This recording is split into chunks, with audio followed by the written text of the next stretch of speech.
Hey guys, how are you today? I hope you guys are good. So, welcome to my preview of the Monte Carlo Masters 2021. Um, I hope you'll enjoy my insight. I'm going to sort of take a look at the draw and give you some predictions, give you some of my ideas. If you like it, why not subscribe? Give the channel a thumbs up. Let's get it going then. So, have any of you guys been watching any of the first few matches? Let me know if you have. So I'm going to go to the draw now as I talk to you. So first I'll look at Djokovic's part of the draw. He's going to play Albert Ramos Vinolas or Sinner. Sinner's been in the final of Miami. That could be a tough first round. So already Djokovic, after being out for a couple of months, coming back on clay, a surface he doesn't prefer. He's at risk, but let's just give it to him. Then if he gets past that, he's probably got Hubert Hurkacz in the second round. So now he's going to have to beat the two people in the final of Miami in his first two rounds, possibly Sinner, who was the runner-up there, and then Hurkacz. Then if he wins that and moves through to the quarterfinals,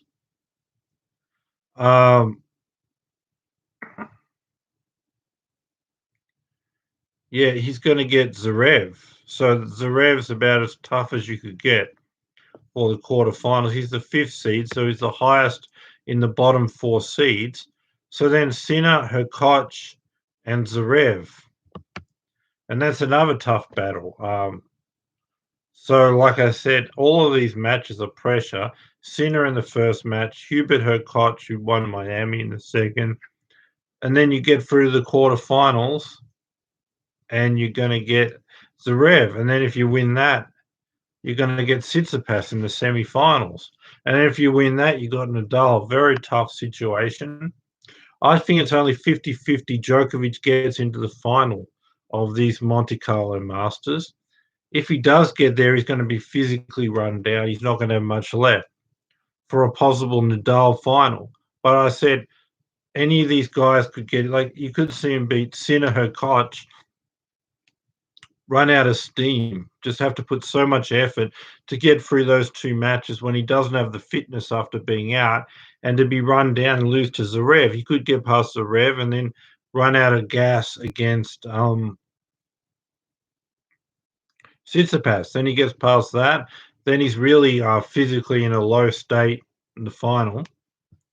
So that's Djokovic's side. 50-50 gets to the final. If not, he won't have much energy to produce a good final. Tough draw for Novak. Going to take a look at the other side of the draw. Used to seeing Nadal at the bottom being number two, but now I've got Medvedev. So I'll have to find Nadal's part of the draw. So Nadal's going to get Delbonis or Marino. I mean, when you haven't played a couple of months, good match sort of for a guaranteed win to find your feet in the tournament. Then the second match, you're going to get Dimitrov. Like I said, this is your second match. You'll still be a bit vulnerable, but you'll be feeling better after getting that first win on the board the day before. And then considering your first match is when you're at your worst, you basically get the guaranteed win. You're going to have to be a bit better for the second match, but you will be because you're feeling better. You played yesterday and you won. But you don't need to be completely at your best because it's only Dimitrov on clay. Dimitrov will give you a bit of a test. It might have been a bit of a problem if it was Nadal's first match, but like I said, you got the win, you got the confidence, you're feeling better. Dimitrov will give you a test so you're a bit better for the future rounds, but he won't be enough to beat you. Not if you've got a win on the board the day before, which it's the second match. So, like I said, Dimitrov's a bit of a test, but just enough to harden you up for future matches. And he won't get you at your worst because it's your second match and you've got to win on the board the day before. Then, if Nadal's in the quarterfinals, I think this is a tough one because in his third match, he's either going to get Rublev or Batista Agut. um, in the quarterfinals.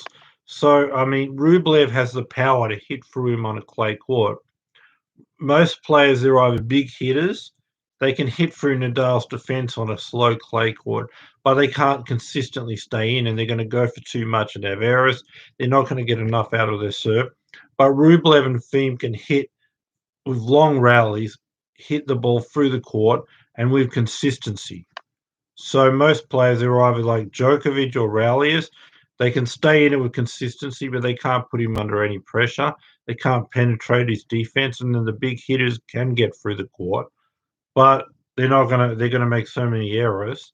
They're not gonna be able to stay in a rally. They won't get enough out of their serve. But Rublev and Thiem are guys who can stay in a long rally, but rally from a perspective of power to hit through a clay court, hit through Nadal's defense, and possibly take away a bit of time. So Rublev could be a tough one, and Gut's playing really well. He can stay with Nadal in the rallies and consistency and speed, and they can match each other and play high level rallies. So either way, that'll be a tough one for Rafa.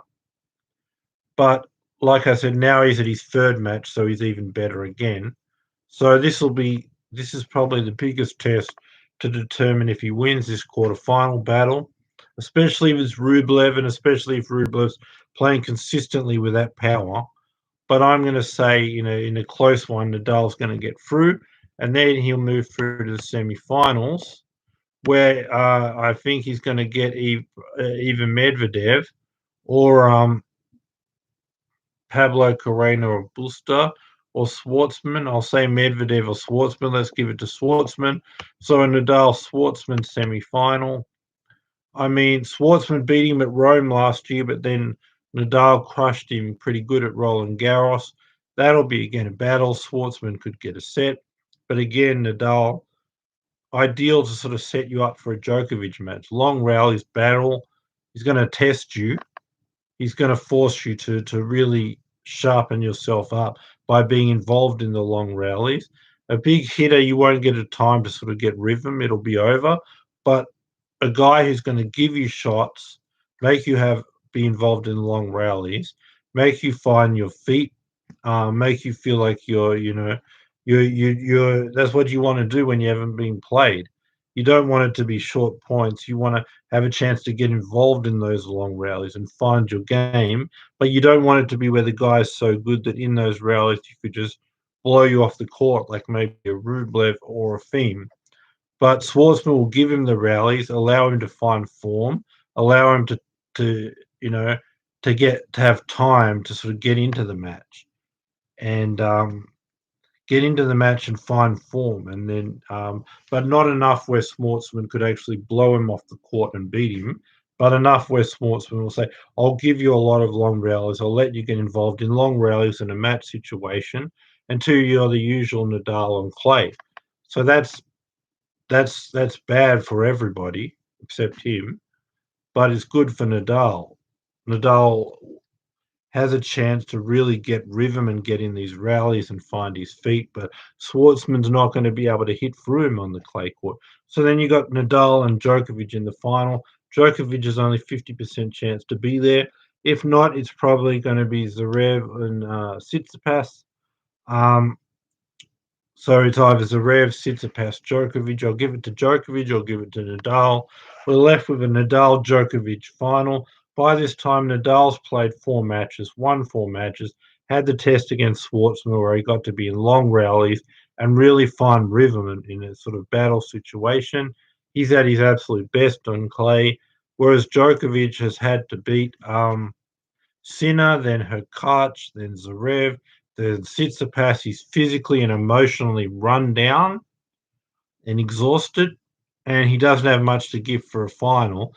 He's nowhere near where you want to beat Nadal on clay. To beat Nadal on clay, you need to be 100%. But if you're like, I'm physically tired, I don't really have the energy to really battle in long rallies. I can't really be near my best because I've had to battle so much to get here and a few long rallies maybe, but a long battle for a few hours and to be in those type of rallies, Nadal makes you play on clay. He won't have it because he'll be too spent just to get to the final. If the draws were the other way, you could switch them, then Djokovic would have a decent chance.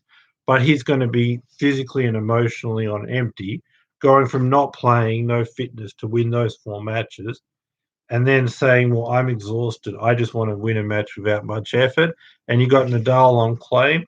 This could be straight sets. It was at the French Open. I mean, for me, everything's set up for Nadal to get the matches, get to his absolute best, and really Schwartzman give him a chance to get in those long rallies and let him find rhythm. While Djokovic is run down, he can't really participate in the long rallies. Slow clay court, like we had at Roland Garros last year, in cold weather.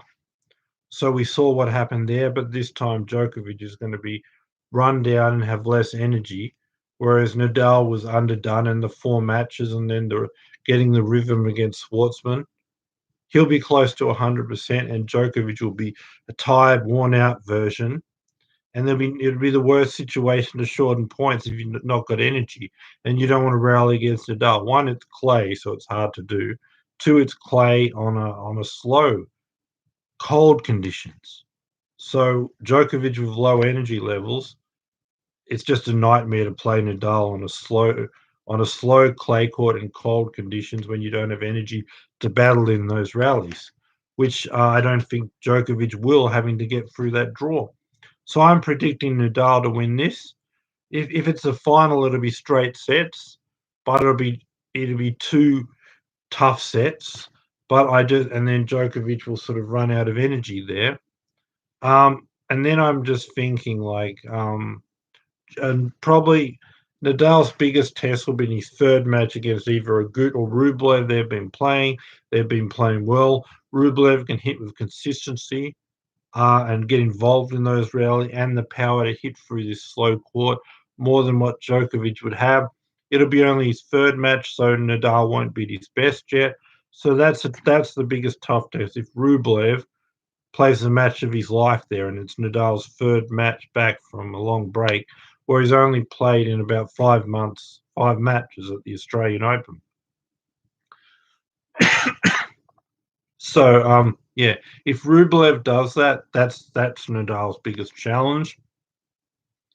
I'm saying you'll get through that and beat Djokovic in straight sets, and Nadal will be your 2021 Monte Carlo Masters champion.